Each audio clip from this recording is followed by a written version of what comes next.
Hi, this is Tom Malloy. Today we're talking about effective low-budget filmmaking. There's 4 aspects to that effective low-budget filmmaking. First is it has to be a great script, no matter what.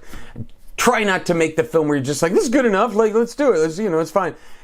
Get it to where people read the script and they go, this is really great, or it's really fun, or God, it moves so fast, yeah, I really like it, right? If they're reacting that way to your script, you're starting yourself out on the right path to make a profitable and a successful low-budget film. Number 2 would be scope, right? What I mean by this is that if you have this low-budget film that you want to do and it's an action movie, there's set pieces, there are car crashes, and there's 30 people in the cast, that's a very tough thing to do. But I'll also argue that the flip side where you go, all right, since we don't have the budget, we're just shooting 2 people in a bathroom, the whole movie, that's the whole movie.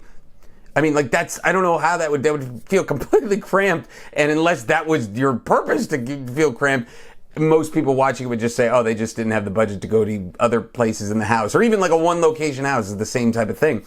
Make sure that the scope fits. You look at a movie like The Strangers that really was one location of the house, and it could still work, right? So, but that was the story, and that was the great script that took place there, and they felt like they were locked in. It was a home invasion type movie. So, understand that the scope, it's not a scope adjustment just to say, well, we don't have the money, so we're going to shoot 2 people in a bathroom. That's not the answer. It's like, if you're going to make that low budget film, here's what I'm getting at. If you're going to make that low budget film, it's got to fit the script, and the story has to fit that in the best way possible. You can't take this big action movie and then pare it down. All right, we'll just do it here. You have to go, all right, that we'll put aside until we get the bigger budgets going, and then we can do something with that, and let's make a smaller one over here first.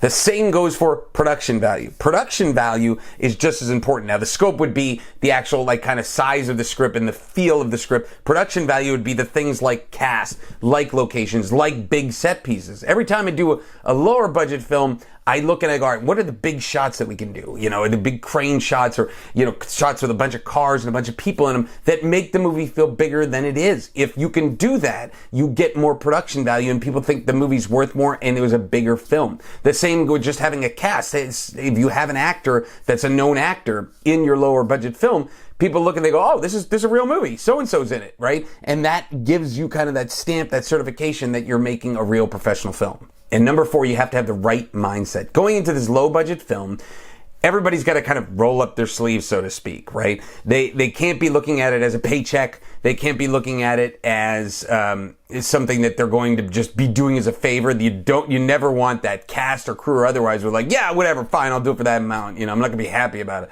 You want people that are like, I would do this for free. I would pay you to do this. I really want to be involved because the script is so great. I believe in your vision, those types of things, right? And then people roll up their sleeves and get involved and want to be part of the movie like that. Then it's effective, right? So, because then it's like they're all building something. They're having that kind of communal feeling of, we're making something really fun and really amazing here. If you can get that vibe going, and that comes from a lot of things like pitching people, not, saying, look, here's the money we have. I'm not trying to lowball you. This is all we got. I would love for you to be involved because we're going to make something excellent, but this is all we have. And not saying, look, here's the money, take it or leave. You don't want to do it, I don't want to do it. That's a different mindset. So you got to go into the mindset like everybody's chipping in. They're all excited to try to make an incredible film, and you're going to do the best possible movie that you can.